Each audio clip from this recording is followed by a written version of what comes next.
Hello, and welcome to Stitch the Season 2022. This is an online workshop for creating a fabric book. Now you can make it as elaborate as you'd like with found objects and things that you have around your home that you might find interesting to include in your Christmas journal.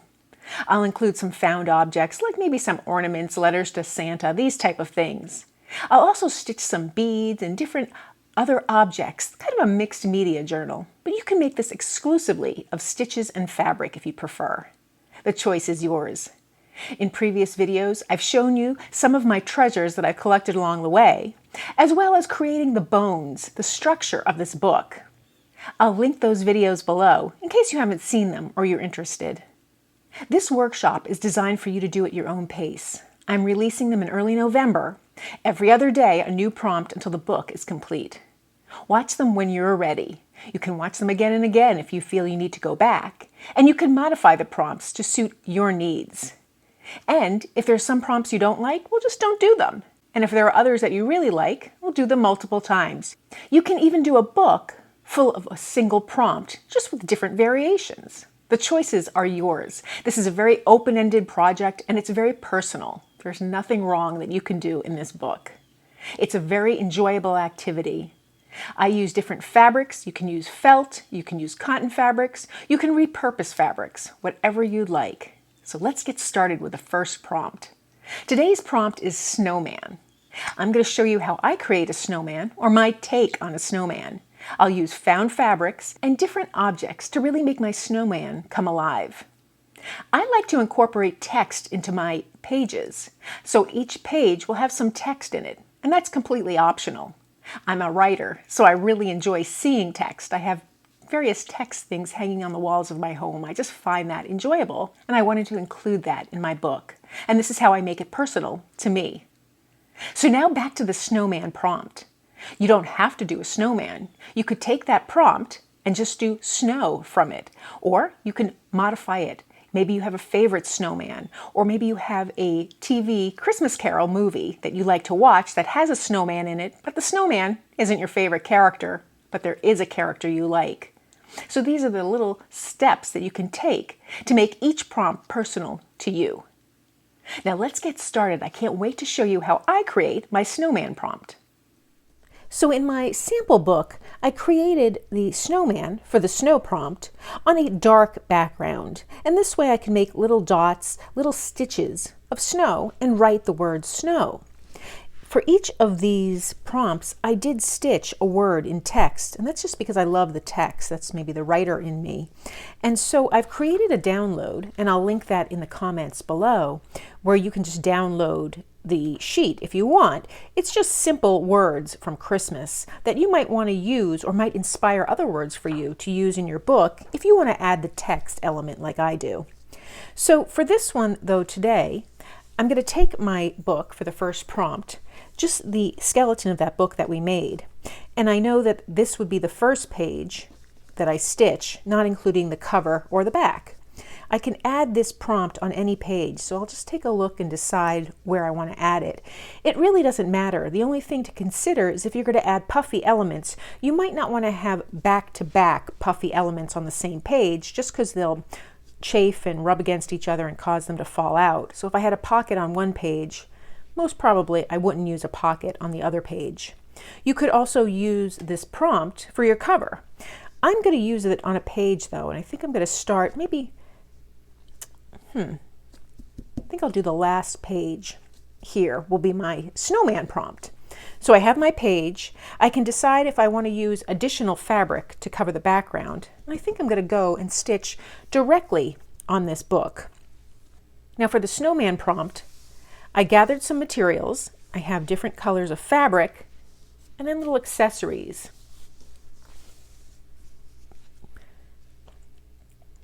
So I think I'm going to do button eyes, and I pulled out some dark eyes. This one has a little speck of blue in it, which I kind of like, but they're a little larger. I have a little bias ribbon here that I think I'm going to turn into a nose. And then I have some red ribbon, maybe for a scarf or for a part of a hat banner. I found this fabric in my stash. This is my quilt that I use for the background of many of my designs. And I just thought this little bumpy texture reminded me of snow. can go to either side of it. And it is off-white. It's still whiter than my book, but it's off-white because I'm not really doing a typically white theme, although I'll include white in it. So I think this is going to be the basis of my snowman. And then I found some darker fabric. I have this clearly dark fabric. It's a little mottled. And then I have this checker print here that I just stained with tea, so it looks off-white. So I'm going to use that as well. Maybe I'll use this as the hat, or this. I'm not really sure yet. So this is my fun part where I actually create the design work. Now for the design work, I have my fabric base here for my page, and then I have my fabrics. Now the main part of this design is going to be the snowman's face, and then I'll have the hat and maybe partial body. I'd like to do the close-ups. Some people like to do the entire snowman. I just like to do the close-ups.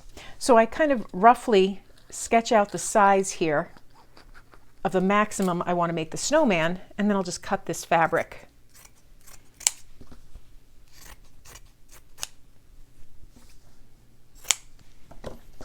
And this gives me just an idea of what size to work with. I can decide which front or back, and I think I'll use this side. And I want the majority of this to be his head, and I want it to look rounded. So I'll sketch kind of a half circle, fold it in half, and then just trim it out. And I can trim it down from here. You can use a template if you like. I just like this effect, this kind of imperfect effect. And so there I have a head. Now I'm not going to worry about the body because I'm going to put a scarf around the bottom here. And for the top, I'm not going to worry about making a perfect hat. I just want to make sure it resembles a hat. So I'll take my fabric here, and I think I'm going to use this checkered fabric just because it adds a little bit of interest. And I know I want the brim at the widest point to be about here. So I'll trim this down as well. I'll save this for my scraps to use on another page in my book, perhaps. And then I'll just trim over here. Again, I'm just trimming down these fabrics in the design process just to come up with the right size. Now my brim can go over, or I can have my head on top of, and I like the idea of the brim going over. So I'll just kind of make this rounded. I'll flip this in half.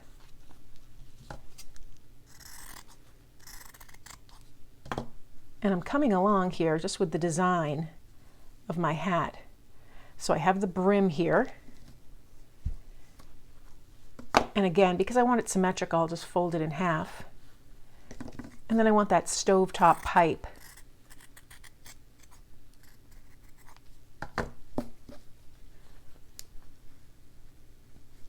So there, I'm starting to gather my snowman. And I'm really liking the way this is coming along. I can play around with it just to get the exact placement that I want. Even flip this over. And now for the top, I can stitch it by folding it over, and that gives a little bit of a neater edge. And I think I'll do that. I'm going to pin these down just very quickly, just so that I can see what I'm working with here.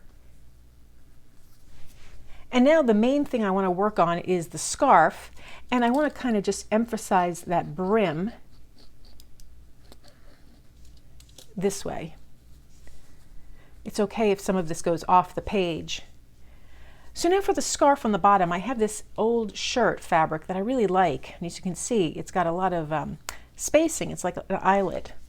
So I'm just going to cut a large strip of that, and I'm going to make the scarf. Now this is going to be really richly textured because of the nature of this particular fabric, and I'll just fold it over on itself a few times. And I can put the scarf on however I see fit.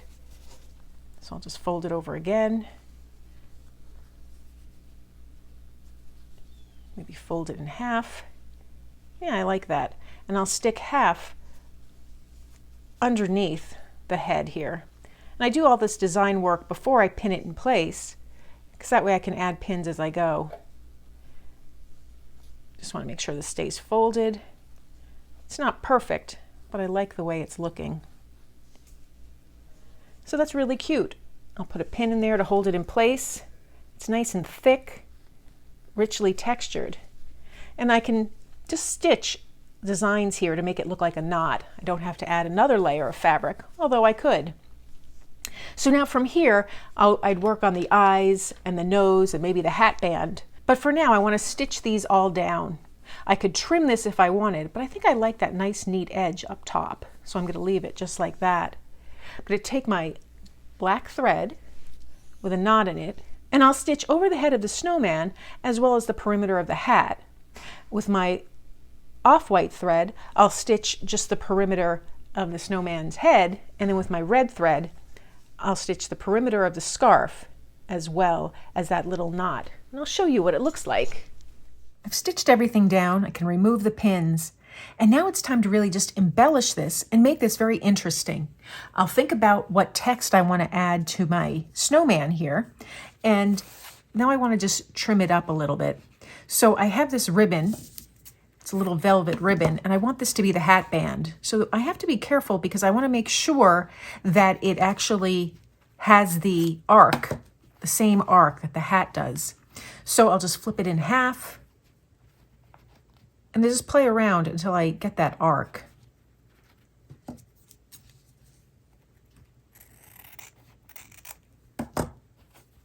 It's really just trial and error. It's not enough of one, so I'll keep trying it.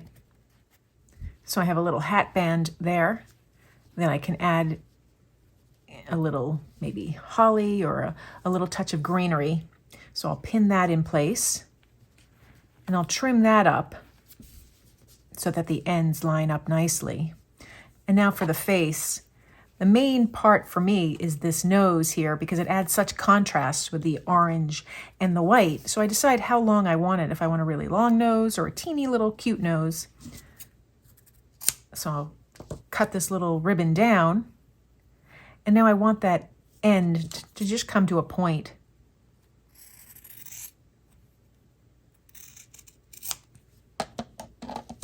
So I have a cute little nose there. It might be a little long for me, so I'll just trim it down.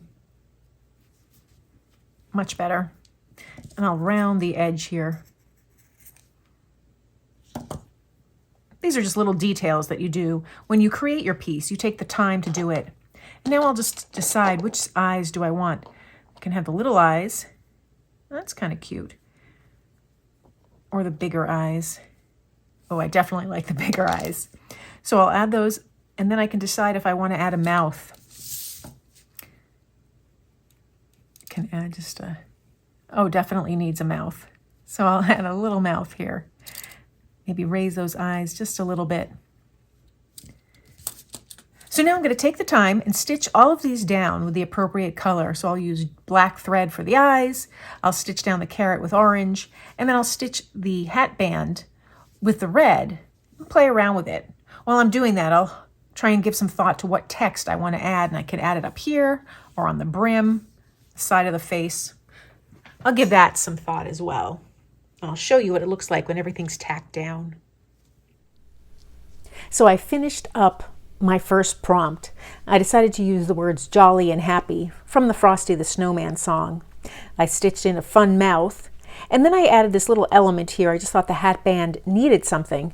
And so I had this felt trim that I purchased years ago, and I just cut off a piece, which are just trees, and then I just shaved them down a little bit just to make something that resembled holly. And then I added a few French knots to look like the berries. I really like the way this came out. I like the way the hat looks like something that some kids would have found in their father's closet and used for their snowman.